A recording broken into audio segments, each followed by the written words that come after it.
Physics का most important question है, क्या है? केपलर का द्वितीय नियम को निगमित कीजिए। मतलब केपलर ने जो द्वितीय नियम दिया था, क्या दिया था? द्वितीय नियम, उसको व्यंजक में निगमित करना है। क्या करना है? व्यंजक में निगमित करना है। ठीक है ना? तो कुछ लिख लो पहले। ठीक है, दूसरा नियम हम कल समझा चुके थे, आज लिख लो। माना सूर्य के चारों ओर, माना सूर्य के चारों ओर दीर्घवृत्तीय कक्षा, दीर्घवृत्तीय कक्षा में, माना सूर्य के चारों ओर दीर्घवृत्तीय कक्षा में एम द्रव्यमान के किसी ग्रह की समय, किसी ग्रह की समय टी पर स्थिति, समय टी पर स्थिति ए है। क्या है? ए है। ठीक है। तथा डेल्टा टी समय के पश्चात,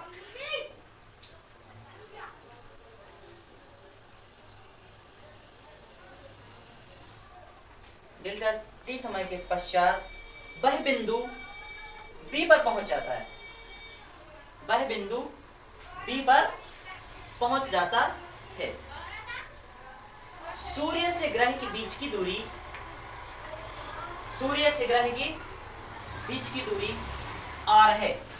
सूर्य से ग्रह के बीच की दूरी क्या है? आर है। सूर्य से बीच की दूरी क्या है? आर। ठीक है, डायग्राम बना लें। माना कोई सूर्य है, क्या है? सूर्य, ये अपना सूर्य हो गया। अब आर दूरी पर स्थित क्या है? आर दूरी पर स्थित एक ग्रह है।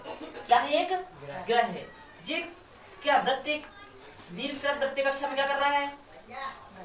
गति कर रहा है। ठीक है ना? क्या कर रहा है? सूर्य का परिक्रमा लगा रहा है।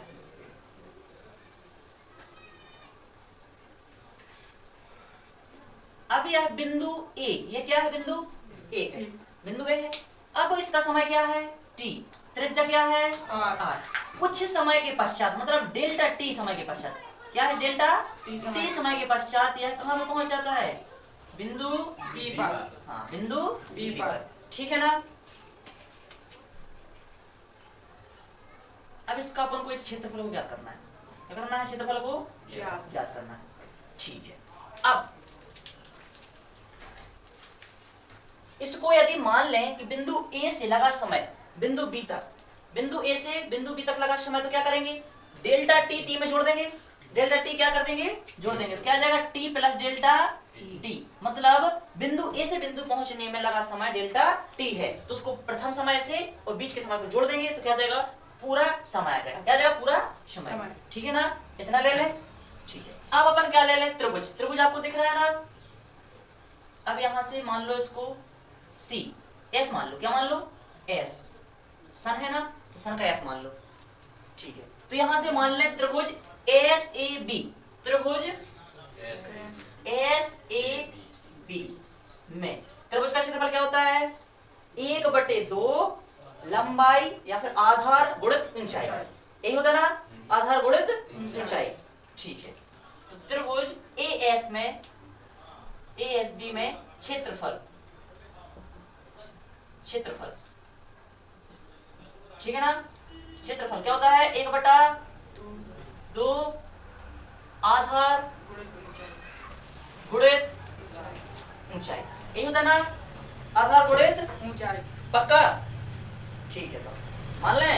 अब इसका क्या होता है? क्षेत्रफल 1/2। यहाँ पे आधार क्या दिख रहा है आपको? R vector. क्या दिख रहा है? आर दिख रहा है ना? आर दिख रहा है ना? तो इसको क्या मान ले? आर गुणित ऊंचाई क्या दिख रही है आपको? ऊंचाई, इसकी लंबाई को नाप ले। क्या मान ले? ए और बी। यह क्या ऊंचाई मान ले? इसको क्या मान ले? ऊंचाई। इसको ऊंचाई मान ले तो क्या आ जाएगा? A B. ठीक है ना? कोई दिक्कत? अब वेक्टर इसलिए लगाया क्योंकि यह सदिश राशि है। कैसी है? सदिश में चल रहा है। सूर्य की परिक्रमा निश्चित होती है। क्या होती है? दिशा भी निश्चित होती है, परिमाण भी निश्चित होता है। इसका पता है कि वो सिर्फ ऐसे ऐसे घूमेगा, ऐसे वैसे नहीं घूमेगा। उसकी एक दिशा है, निश्चित दिशा है, और निश्चित गति है, उसका परिमाण भी निश्चित है। जब निश्चित दिशा होती है तो क्या होता है? सदिश राशि आती है। ठीक है ना? तो R vector into A B vector, इतना हो गया। इसको क्या मान लें? समीकरण क्या मान लें समीकरण 1। ठीक है, चूंकि v बराबर क्या होता है, अगर इसका वेग निकालें, क्या निकालें, वेग, तो v बराबर क्या होता है, दूरी बटे समय, ये होता ना, दूरी बटे समय। तो v बराबर क्या जाएगा, दूरी क्या है, आपको दूरी क्या दी गई है, ab, क्या दी गई है, ab दी है ना, तो ab वेक्टर, समय क्या है, अब t है, चूंकि यह तो t प्रथम था, तो इसे यहां से b तक पहुंचने में समय कितना लगा, हाँ, तो इसको मान लें सिर्फ डेल्टा टी, क्या मान लें, डेल्टा टी। अब इस पक्षांतर कर दें तो क्या आ जाएगा, delta T into we vector बराबर A B vector, A B का माना गया, ए बी का माना गया, यहाँ पे इसका पक्षांतर हुआ, डेल्टा टी का भी यहाँ पक्षांतर हो जाएगा, तो क्या आ जाएगा, delta T into we vector बराबर ए बी वेक्टर। अब ए बी का मान से निकालेगा, रखते हैं ए बी का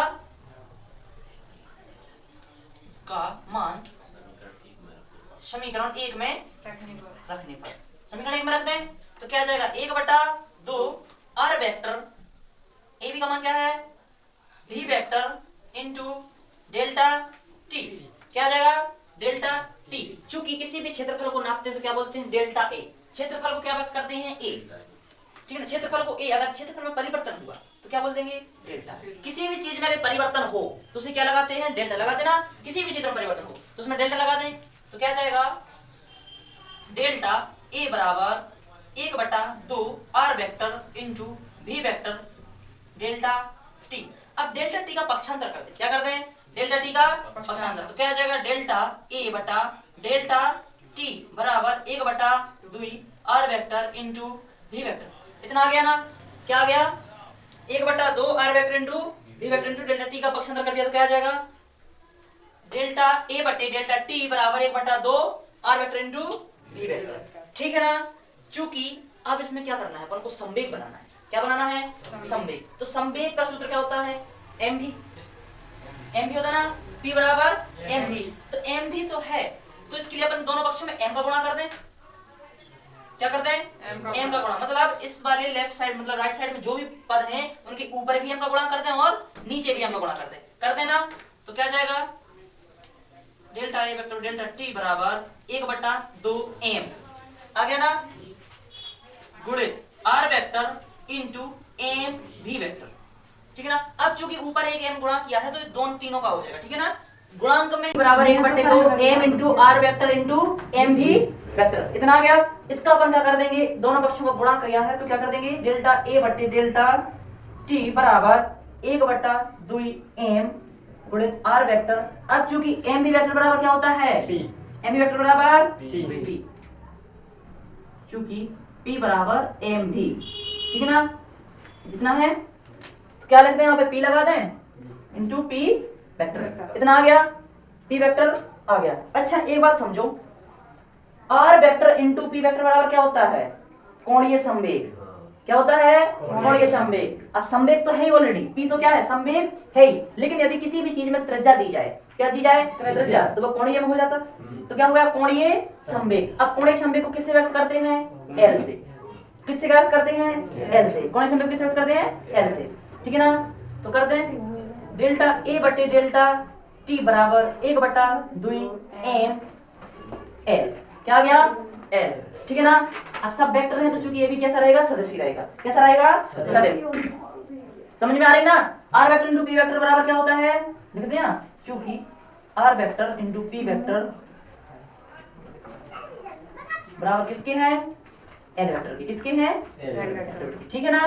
अब यहाँ पे क्या आ गया, सीधा सीधा कर दो, तो डेल्टा ए बटा डेल्टा टी बराबर एल बटा 2m आ गया ना, ये क्या आ गया, एल बटा 2m, यही नियतांक है, कैसा है, यह कैसा है, नियतांक, यही प्रूफ करना था, क्या करना था, यही प्रूफ करना, प्रूफ दैट। चूंकि इसका मतलब क्या होता है, इसका मतलब क्या होता है, सूर्य और ग्रह से मिलाने वाली रेखा, सूर्य और ग्रह से मिलाने वाली रेखा एक समय चाल से चलती है। क्या चलती है? समय चाल से चलती है। यदि वह कुछ समय में बिंदु A से बिंदु B तक की दूरी तय करेगी तो अगले B से उतने ही समय में C तक बिंदु क्षेत्रफल तय करेगी, चाहे उसका क्षेत्रफल कुछ भी हो। मतलब वह जितना समय लगाएगी, जितना क्षेत्रफल तय करने में जितना समय लगाएगी, अगले उतने समय में उतना ही क्षेत्रफल तय करेगी। जैसे हमने बताई थी, क्या बताई थी? अगर बिंदु A से B तक यहां तक जाने में वह डेल्टा T समय लगाता है। क्या लगाता है? T समय। समझ लो उसकी कुछ दूरी, समझ लो 100 किलोमीटर के समथिंग है। डेल्टा T समय में 100 किलोमीटर उसने तय की है, तो अगले डेल्टा T में वह 100 किलोमीटर का क्षेत्रफल तय करेगा, चाहे उसकी परिधि कुछ भी हो। वह अगले T समय, डेल्टा T समय में 100 किलोमीटर